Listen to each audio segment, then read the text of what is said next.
Unlock your potential today at skillbakery.com.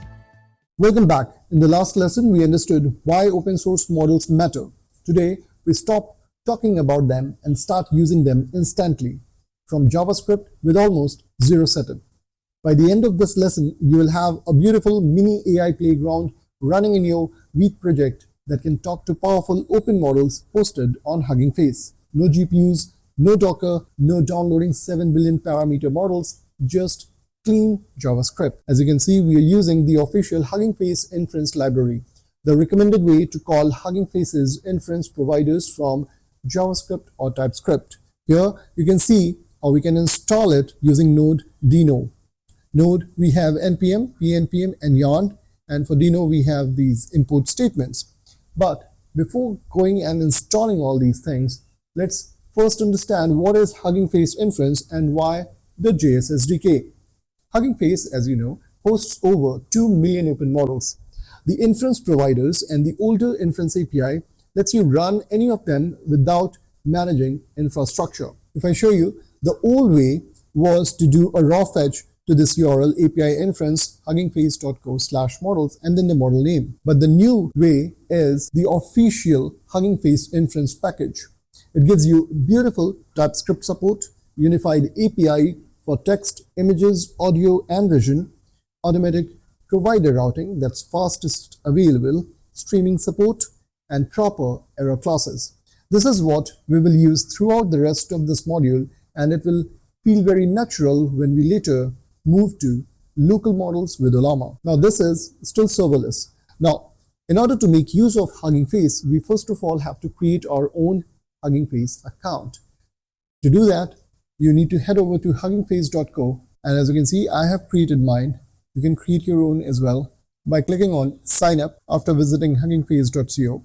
And once your account is created, you can just log in with your credentials, click login, and there you go. So once your account has been created, what you need to do next is make sure that you have access token created. So you click on access token, and then here, as you can see, I have created mine.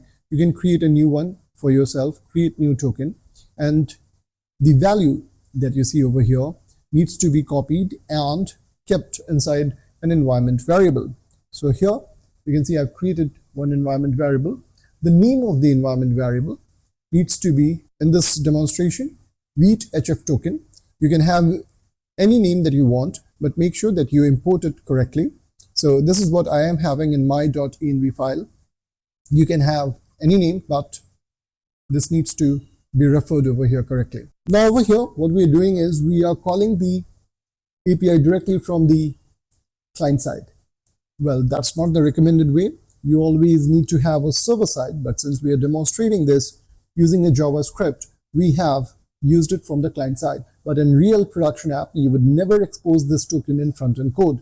We'll put it in a wheat environment variable for learning. In a later lesson or real project, we'll move the calls to a backend proxy. For now, learning first, security, hardening second. Next, what we need to do is come up with the code to make use of this access token. So for that, what we need to do is just run this command, npm create wheat at latest, and then the directory name or the app name, you can say Hugging Face, and here you can see we are using the vanilla template. Once you do that, it will ask you for some prompts like okay to proceed, and then it's going to install and start everything. So it's going to install with npm and start now. It is going to scaffold the project, and then it will install everything. What we have done afterwards is you'll notice that we have installed Hugging Face Inference, and once that's done, we can go back to our running application, and here you can see the dependency has been optimized and the server is running. So a couple of steps. First, create the directory with the template vanilla, and then install the Hugging Face Inference. Once we have done these two things, the next thing is to come up with the simple HTML and CSS files. So here you can see we have our index.html created. It's just the Hugging Face Inference playground. We have some text area where we are analyzing the sentiment. Like, I absolutely love how easy it is to use open models with Hugging Face. And then the generate tab is coming up. We have CSS for the same, and then comes the index.js file. Now, before going to the JavaScript, let's see how the UI has turned up. So here you can see our index.html page in action, we have two tabs, sentiment analysis and text summarization. Over here, we are analyzing the sentiment of a given statement. Clicking on Analyze Sentiment gives us the rating as positive and confidence level. And for text summarization, it's just summarizing the provided text using this particular model. Now, let's go to our index.js file, which is pretty easy. If you see over here, we have two things, tab switching. So this is the part where you toggle between the two tabs. Then the first one is the sentiment analysis. What we are doing is, as soon as the user is clicking on the sentiment analysis button that you see over here, Analyze Sentiment, on the click of that button, we are constructing this result object using the Hugging Face object. And if you notice, the Hugging Face is being generated over here using the new inference client, and the HF token is being passed as parameter. Once we have our Hugging Face object created, we are using that to access these two features, the text classification as well as the text summarization. So for text classification, we have this model, the input, and the result that is coming up is being stored in these variables, whether it's positive or not. So based on that, the label says it, and then the confidence score is shown over here.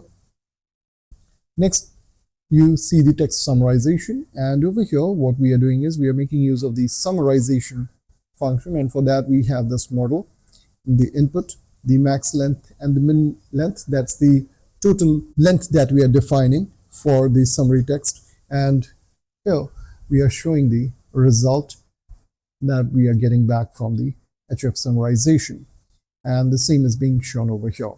So now if I go over here and click on this Analyze Sentiment, it is going to analyze it, come up with the response. Same holds true for this text summarization. I can click on Summarize Text, and this is going to give me a summarized version of that particular paragraph, as you can see over here. Now, a couple of things that you need to understand. When you are running this for the very first time, you might have noticed the first request took a few seconds, and that's called a cold start. That is, when a model hasn't been used recently, the serverless infrastructure needs to load it into memory. This can take close to 10 or to 30 seconds sometimes. After that, the responses are much faster. And this is completely normal with serverless inference.